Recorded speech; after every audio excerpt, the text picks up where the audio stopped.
네, 오늘은 평상시 저희가 예배 드리던 순서를 바꿔서 제가 설교를 먼저 하게 됐습니다.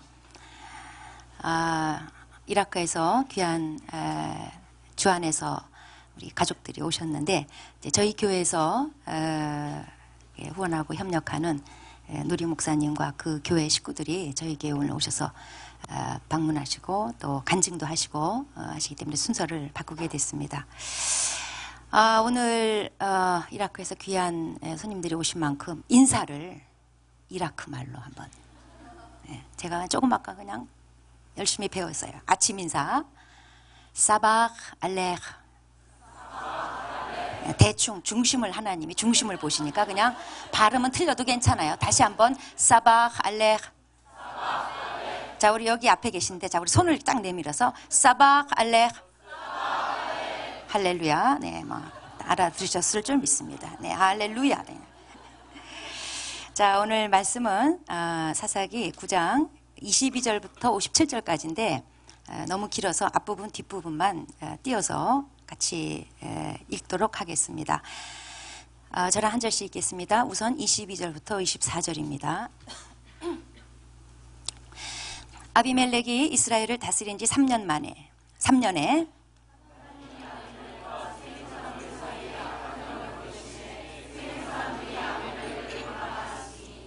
이는 여룻바알의 아들 70명에게 저지른 포악한 일을 갚되 그들을 죽여 피 흘린 죄를 그들의 형제 아비멜렉과 아비멜렉의 손을 도와 그의 형제들을 죽이게 한 세겜 사람들에게로 돌아가게 하심이라. 네, 이제 50절로 넘어가겠습니다. 읽겠습니다. 시작.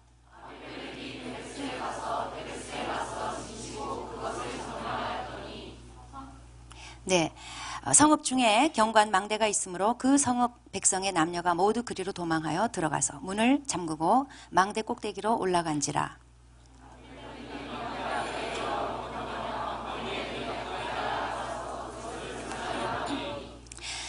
한 여인이 맷돌 윗짝을 아비멜렉의 머리 위에 내려 던져 그의 두개골을 깨뜨리니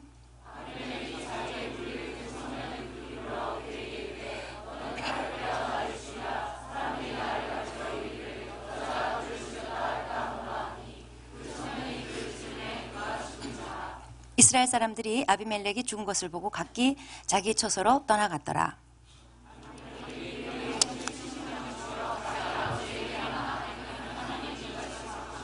또 세겜 사람들의 모든 악행을 하나님이 그들의 머리에 갚으셨으니 여룻바알의 아들 요담의 저주가 그들에게 응하니라.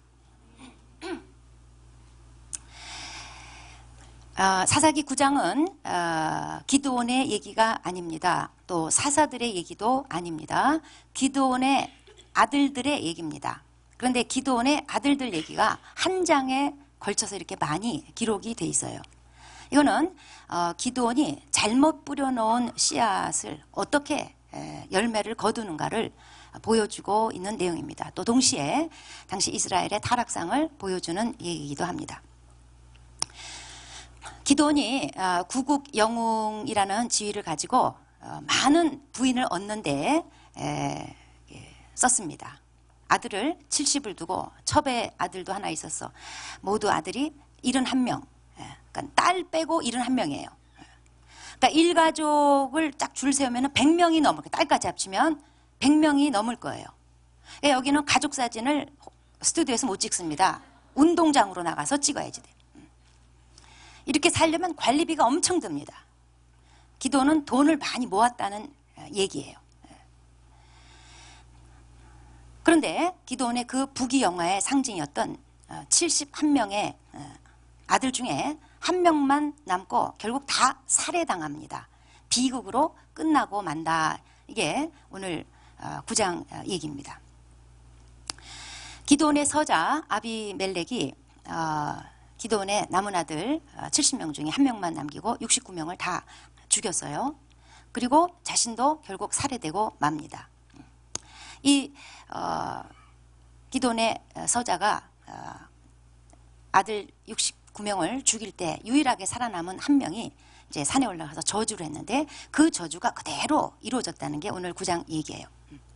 23절에 보면은 하나님이 이제 아비멜렉하고 세겜 사람들 사이에 악한 영을 보내셔서 세겜 사람들이 아비멜렉한테 반란을 일으켰다, 배반을 했다, 그런 얘기입니다. 하나님이 악한 영을 보내신다. 이거는 하나님이 악의 근원이다 이런 뜻이 아니라 하나님이 악으로 치도록 악한 영을 하나님 심판하는데 사용하셨다, 그런 뜻이에요. 하나님이 이렇게 악한 영을 보내신 이유는 아비멜렉이 자기 형제 70명을 포악하게 죽인 일, 또 세겜 사람들이 그 일을 도와준 일, 이거를 하나님이 갚으시려고 악한 영을 보내셨다는 겁니다. 그리고 이제 25절부터 49절까지는 그 하나님이 갚으신 일이 어떻게 구체적으로 이루어졌는지에 대한 내용인데, 그걸 제가 간략하게 정리해서 설명을 드리자면, 세겜 사람들이 아비멜렉이 통치하는 것에 불만이 많았어요. 그런 가운데 가알이라는 사람이 등장을 합니다. 그리고 이 사람이 세겜 사람들을 선동을 해요. 왜 우리가 아비멜렉을 섬겨야 되냐, 나를 세워주면 내가 아비멜렉을 제거해 버릴 텐데, 이러면서 큰 소리를 빵빵 쳐요. 그러니까 세겜 사람들이 아비멜렉한테 그동안 좀 실망해 있다가 누가 나타나서 그런 말 하니까 솔깃했어요. 그리고 그를 따라요. 근데 이 말을 아비멜렉의 신복이 딱 듣고 있다가 밀고를 합니다. 그래서 아비멜렉이 아주 격노해가지고 군대를 몰고 치러 와요. 이 가알이라는 사람은 큰 소리를 빵빵 쳤건만 막상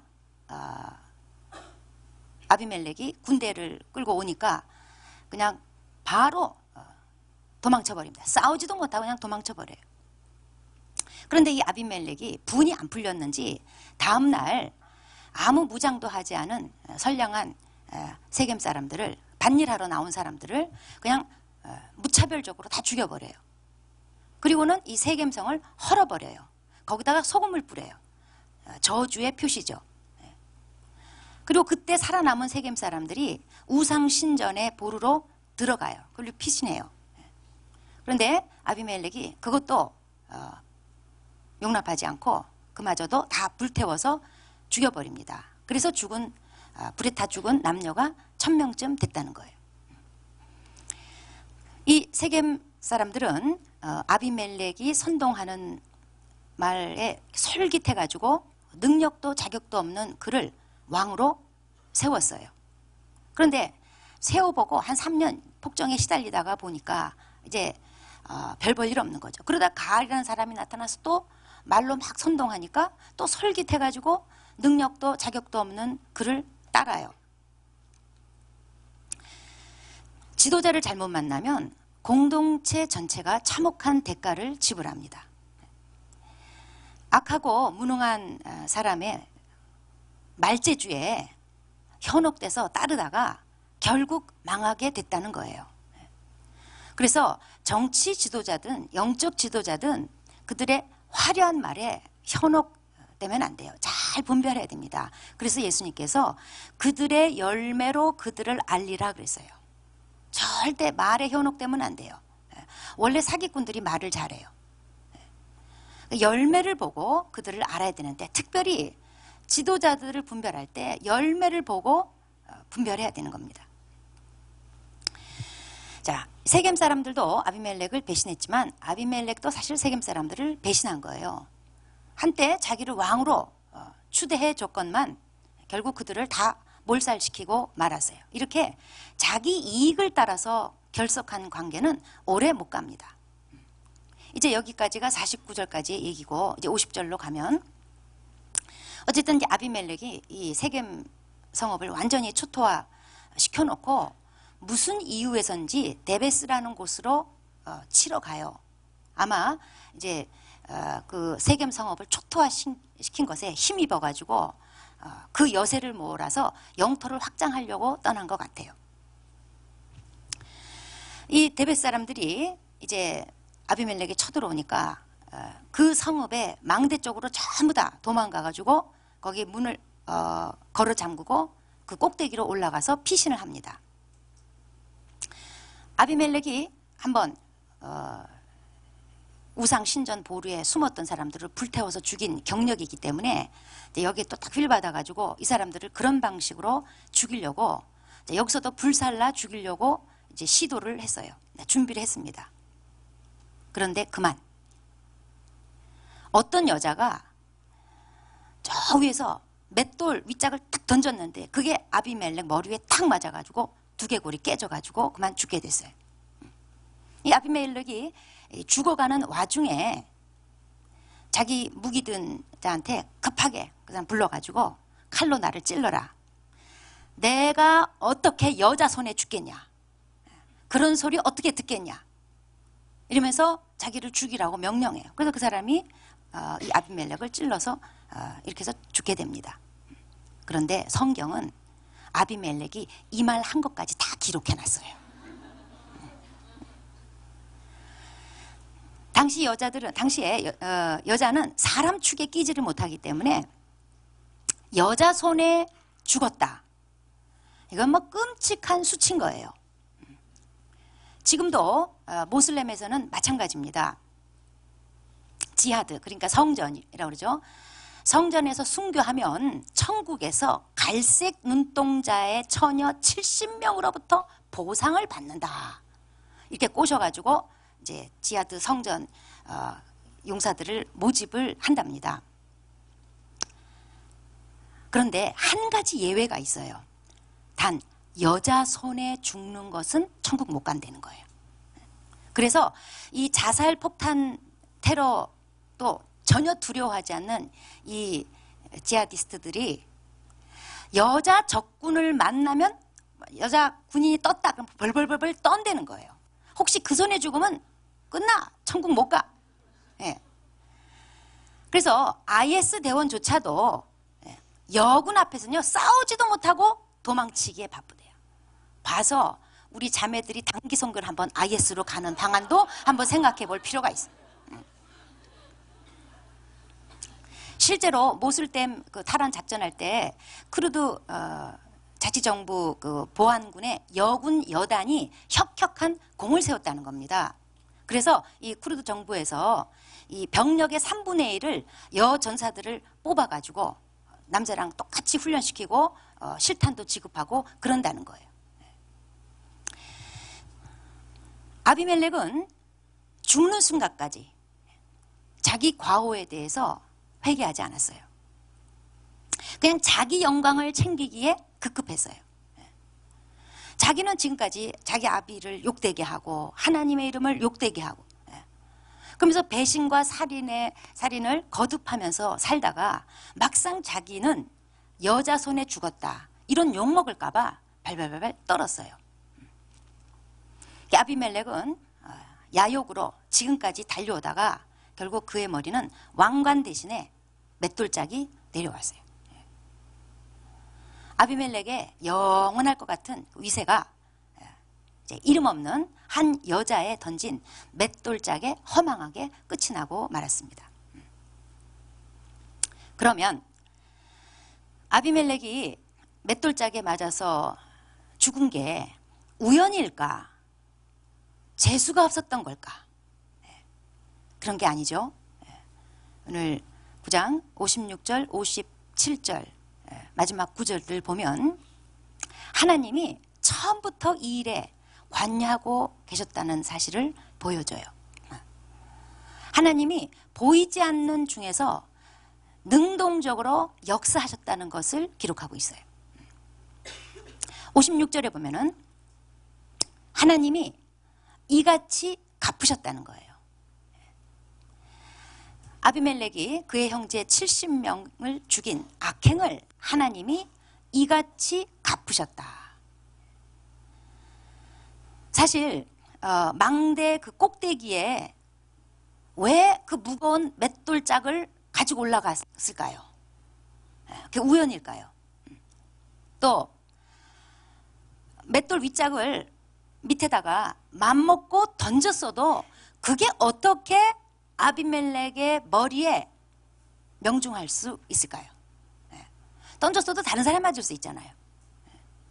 이 던진 여자가 맷돌의 무게와 떨어지는 속도, 그 다음에 아비멜렉의 걸음 걷는 속도 다 이렇게 입력해가지고 그거 출력한 걸로 딱 맞춰서 던졌을까요? 혹시는 골프를 좀 했다든가 뭐 당구를 좀 했다든가 볼링을 좀 했다든가 원래 맞추는 명수였을까요? 그냥 살아보려고 아니면은 죽여보려고 그냥 던진 거예요. 근데 하나님이 하신 거예요. 하나님이 갚아주신 거예요. 성경에 그렇게 기록하고 있어요. 겉으로 보기에는 이름 없는 한 여자가 그냥 맷돌짝을 던졌어요. 그런데 성경은 뭐라고 기록하냐면 그게 하나님의 심판이라는 거예요. 또 57절에 보면은 세겜 사람들에게도 하나님이 갚으셨다는 겁니다. 그들의 모든 악행에 대해서 하나님이 그들의 머리에 갚으셨다 이렇게 기록하고 있어요. 그러니까 이 세겜 사람들이 떼죽음을 당한 거 이게 우연이 아니라는 겁니다. 아비멜렉이 워낙 난폭하기 때문에 그의 난폭한 성격에 희생된 게 아니라는 겁니다. 하나님이 갚으셨다는 거예요. 이 세겜 사람들은 신전을 세워놓고 우상 숭배를 했어요. 거기서 정치 자금을 꺼내다가 아비멜렉 왕 되는데 사용했어요. 이 세겜 사람들은 하나님을 왕으로 모셔야 할 그런 땅에서 우상백 믿고 사는 사람을 왕으로 세웠어요. 그래서 하나님이 갚으신 거예요. 하나님을 왕으로 모시지 않을 때, 하나님이 주권을 행사하지 않으실 때 누군가가 또 그 무엇인가가 그 자리를 차지하게 됩니다. 사람들은 다 자기의 왕이 있어요. 근데 하나님이셔야지, 하나님이 아닌 하나님이 그 자리를 떠나면, 우리가 밀쳐내면 반드시 다른 게 나의 왕노릇하게 돼 있습니다. 근데 이 세겜 사람들한테는 그게 아비멜렉이었어요. 이 아비멜렉은 사탄의 상징입니다. 왜 그런가? 아비멜렉이 처음에는 그들을 도와줄 것처럼 찾아와서 선동했어요. 좋은 왕이 될 것처럼 등장합니다. 사탄도 광명한 천사로 우리에게 찾아와요. 근데 사실 아비멜렉은 그들의 왕이 될 만한 능력도 자격도 없는 자예요. 사탄도 우리의 왕이 될 만한 능력도 자격도 없는 자예요. 또 아비멜렉이 결국은 세겜 사람들을 도적질하고 죽이고 멸망시켰어요. 사탄이 우리 삶에 왕으로 온 것도 결국 도적질하고 죽이고 멸망시키려는 것 뿐이에요. 아비멜렉은 자기를 왕으로 추대해준 세겜 사람들을 무자비하게 죽였습니다. 사탄을 왕으로 모시고 사는 사람들의 끝도 결국은 이런 죽음이에요. 그래서 우리는 아주 그럴듯한 말재주로 이론으로 우리 삶에 싹 찾아오는 사탄에게 왕좌를 내주면 안 돼요. 사탄의 말에 현혹되면 안 돼요. 사탄이 내 삶을 다스리게 하면 안 돼요. 네. 세겜 사람들은 그들의 남겨놓은 최후의 보루, 엘브릿 신전의 보루에 몸을 숨겼다고 오늘 성경 말씀이 기록하고 있어요. 자기네들은 믿었어요. 엘브릿 신전의 보루에 들어가면 그 신이 자기들을 지켜줄 걸로 믿었어요. 그런데 결국 불에 타서 죽었어요. 그들이 믿었던 신이 지켜주지 못했던 거예요. 만약에 오늘날 이런 일이 일어났으면 그 신이 이렇게 문자를 보냈겠죠. G not me. 네. 하나님을 왕의 자리에서 밀어내고 헛된 우상을 왕으로 삼은 죄악에 대한 참혹한 결과가 오늘 이 사사기 9장 말씀입니다. 그렇기 때문에 우리도 한순간에 사라질 것에 내 안전을 걸어두면 안 돼요. 한순간에 없어질 것에다가 나와 내 자식의 안전을 기대하면 안 됩니다. 우리가 세상을 살다 보면 불의와 불법이 세상을 쉽게 사는 방법인 것처럼 보일 때가 있어요. 불의와 불법을 행해도 출세 잘하고 돈 잘 벌고 남들한테 인정받고 그런 일들이 우리 주변에 허다해요. 그러니까 이 세상은 온통 불의로 가득 찬 것 같아요. 그리고 불의가 계속 승리하고 있는 것처럼 보여요. 하나님은 계시되는데 아무 상관을 하시지 않는 것처럼 보여요. 그러다가 어느 순간에는 정말 하나님이 안 계신 것 같아요. 하나님이 안 계신 것처럼 보이는 거, 그렇게 보일 뿐인 거예요. 하나님은 배후에서 공의로 다스리시고 계세요. 아무리 악의 위세를 떨치고 또 정의와 진실대로 사는 게 소용이 없는 것처럼 보여도 모든 것은 하나님이 개입하실 때까지만 하나님이 그렇게 허용하시는 거예요. 하나님은 우리가 생각하는 인간의 때에 역사하시는 게 아니라 그분이 생각하시는 하나님의 때에 나타나셔서 역사하세요.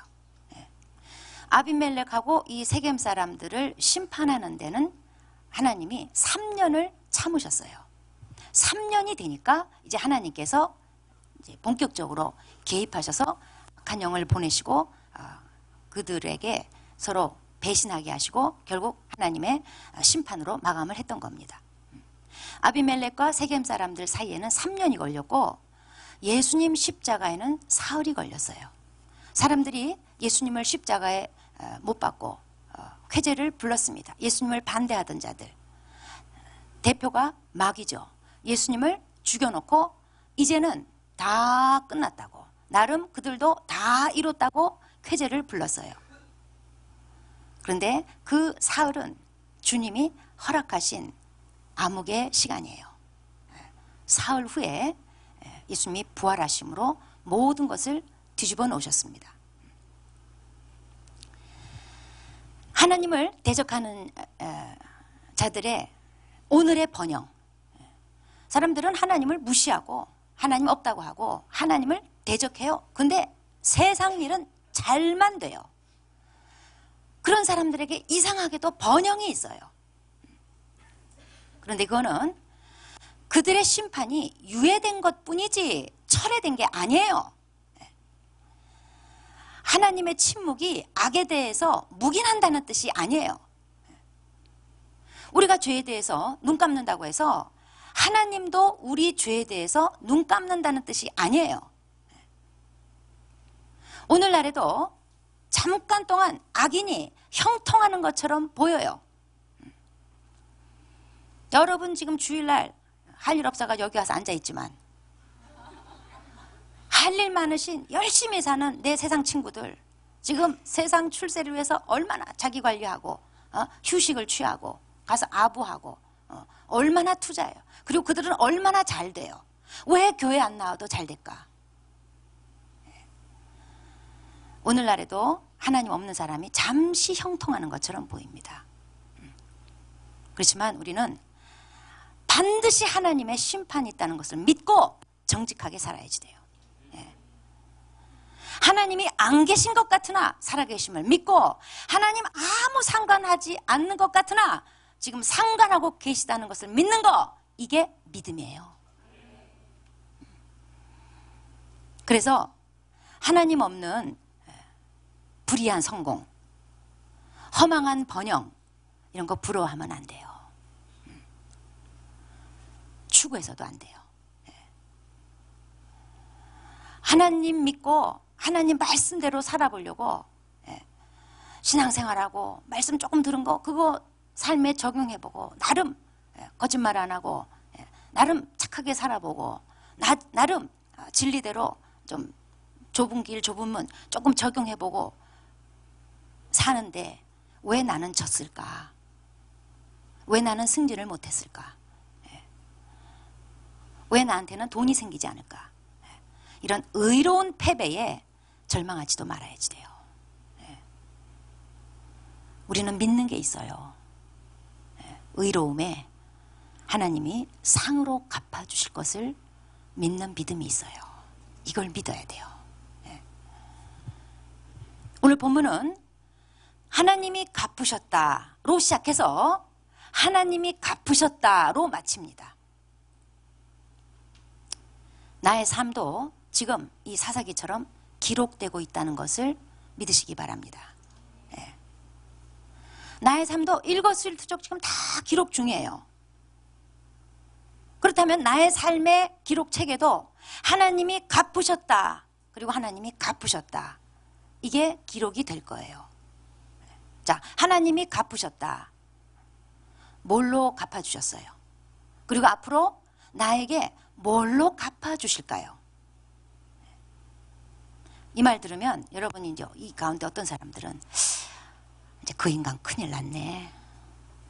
하나님이 이제 벌로 갚아주실 건데 큰일 났네. 그리고 그 인간은 또 왜 하나님이 안 갚아주실까? 왜 빨리빨리 안 갚아주시고 하나님이 가만히 계실까? 그런 생각하지 마시고 너나 잘하세요. 나에게 하나님이 뭘로 갚으실까? 이게 고민거리가 돼야 되고 우리가 신경 써야 될 것이고 또 우리가 믿어야 될 바예요. 예수님께서 마태복음 16장 27절에 인자가 다시 올 때 각 사람이 행한 대로 갚아주리라 그랬어요. 우리는 이거 믿고 사는 사람들이에요. 하나님의 갚아주심. 예수님께서 산상수훈에 이 갚아주심에 대해서 연거푸 말씀하셨습니다. 구제에 대해서 은밀한 중에 보시는 내 아버지께서 갚아주시리라. 기도에 대해서 은밀한 중에 보시는 내 아버지께서 갚아주시리라. 금식에 대해서도 은밀한 중에 보시는 내 아버지께서 갚아주시리라. 예수님이 연거푸 말씀하셨어요. 갚아주시리라, 갚아주시리라, 갚아주시리라. 뻥이 아니에요. 갚아주셔요. 그런데 때가 우리 생각하고 다를 뿐이에요. 어떤 거는 3일 만에 갚아주는 게 있어요. 사람들이요, 뭐처럼 11조 내놓고 그날부터 막 기다려. 하나님 뭘로 갚아주실까? 어떤 거는 3일 후에 갚아주시는 게 있고 어떤 거는 3년 후에 갚아주시는 게 있고요. 어떤 거는 30년이 걸리는 게 있고 어떤 경우는 내 자식 때에 가서 갚아줘요. 지금 사실 사사기 9장 얘기는요, 기드온이 잘못 뿌려놓은 씨앗을 기드온 다음 세대에 하나님께서 갚으시는 것을 소상하게 기록해 놓고 있는 거예요. 기드온은 자식들에게 올무를 남겨놓고 죽었어요. 자식 때에도 하나님께서 이렇게 갚으신다 이 말이에요. 정신 차리세요. 만약에 자식 때에 안 갚아주셨다, 최소한 예수님 말씀하시기를 다시 오실 때, 지금 당장 그런 되갚아줌이 없다 할지라도 다시 오실 때 그분의 약속대로 그 행한 대로 반드시 갚아주시는 것을 기다리는 거, 이걸 믿음이라고 하는 거예요. 그래서 바울은 그때 그리스도의 심판대 앞에서 각각 선악간의 그 몸으로 행한 것을 따라 받으리라 그러면서 우리가 주를 기쁘시게 하는 자가 되자, 이렇게 말씀했어요. 우리는 이거 믿고 사는 사람이에요. 마지막 날 주님께서 다시 오실 때 그리스도의 심판대를 펼치시고 거기에 우리를 세우셔서 그 몸에 행한 대로 각각 행한 선악간의 모든 것을 따라서 갚아주시는 거, 이거 믿고 사는 사람이에요. 물론 살다 보면 3일 만에 갚아주시는 것도 있고 3년 걸리는 것도 있어요. 내 자식 때 가서 30년 만에 갚아주시는 것도 있습니다. 그렇지 않다 할지라도 분명한 거는 하나님께서 모든 것을 합산해서 마지막 날 그 몸에 선악간에 행한 대로 다 갚아주시는 거. 그냥 3일 후에 갚아주시고 3년 후에 갚아주시면 그냥 감사한 거고, 그리 아니하실지라도 마지막 날 그분이 내가 몸으로 행한 모든 선악간의 모든 것을 다 갚아주실 것을 믿고 사는 거, 이거를 믿음의 사람이라고 하는 거예요. 불의가 득세하는 것 같아도, 또 정직하고 선하게 사는 게 바보 되는 것 같아도, 우리는 오늘 하나님 말씀 따라 사는 삶을 심습니다. 갈라디아서 6장 7절에 스스로 속이지 말라. 하나님은 업신여김을 받지 아니하나니 사람이 무엇으로 심든지 그대로 거두리라. 결국 다 거두게 될 것을 믿으면서 우리는 대접 못 받아도 정직하고 선하게 사는 게 아무런 열매가 없는 것 같아 보여도, 나 혼자 바보 되는 것 같아 보여도, 그래도 오늘 정직하고 선하게 주님 다시 오실 때까지 좁은 길, 이 길 십자가 지고 나는 따라가리라, 이 고백하면서 우리는 믿음의 선한 씨앗을 심고 사는 자입니다. 그게 그리스도인입니다. 바울이 고린도전서 3장 8절에 각각 자기가 일한 대로 상을 받으리라 그랬습니다. 정직하고 선하게 씨앗을 심을 뿐만 아니라 주님을 위해서 일한 대로 상을 받을 거기 때문에 여러분, 주를 위해서 일하십시오. 반드시 하나님이 갚아줄 겁니다. 반드시 거두게 될 날이 올 겁니다. 기도하시겠습니다.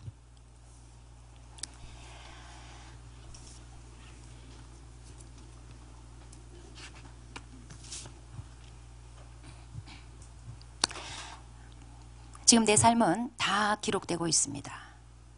오늘 말씀은 하나님이 갚으셨다 에서 시작해서 하나님이 갚으셨다로 마칩니다. 그러므로 내 삶의 기록에도 이 구절이 반드시 들어갑니다. 하나님이 갚으셨다. 자, 하나님이 지금 내게 갚으실 것은 뭡니까? 나의 죄와 악에 대한 갚으심이 많습니까? 아니면 내가 주를 위해서 일하고 또 선을 심은 것에 대해서 갚아주실 게 많은 그런 인생입니까? 심은 대로 반드시 거둡니다. 반드시 거둡니다.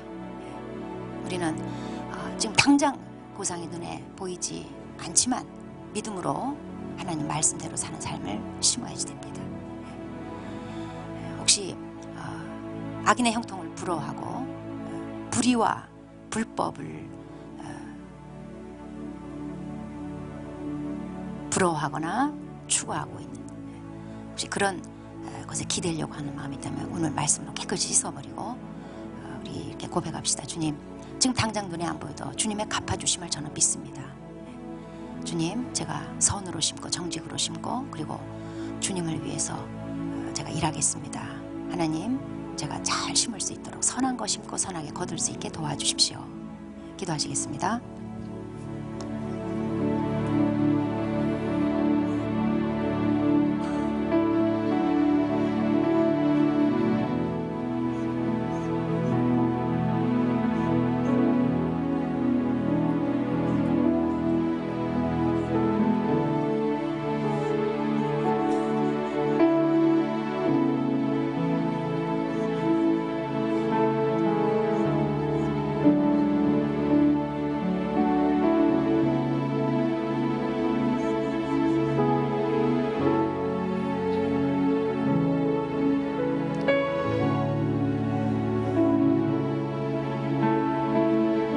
하나님 아버지, 눈에 보이지 않지만 살아계심을 저희는 믿습니다.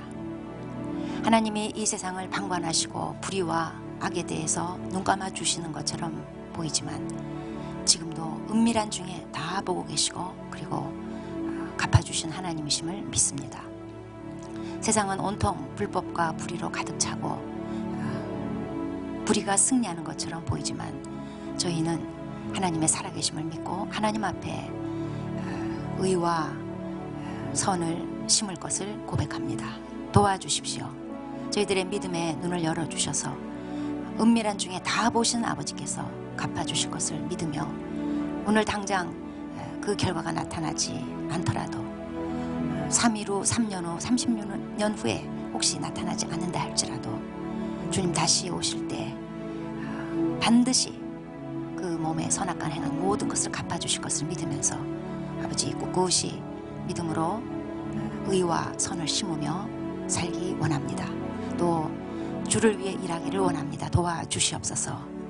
잠시 눈에 보이는 것 때문에 좌우되는 삶이 되지 않게 하여 주시고 눈에 보이지 않는 그러나 반드시 구현될 주님의 공의를 믿음으로 바라며 꿋꿋이 좁은 길 걸어갈 수 있게 도와주시옵소서. 예수님의 이름으로 기도합니다.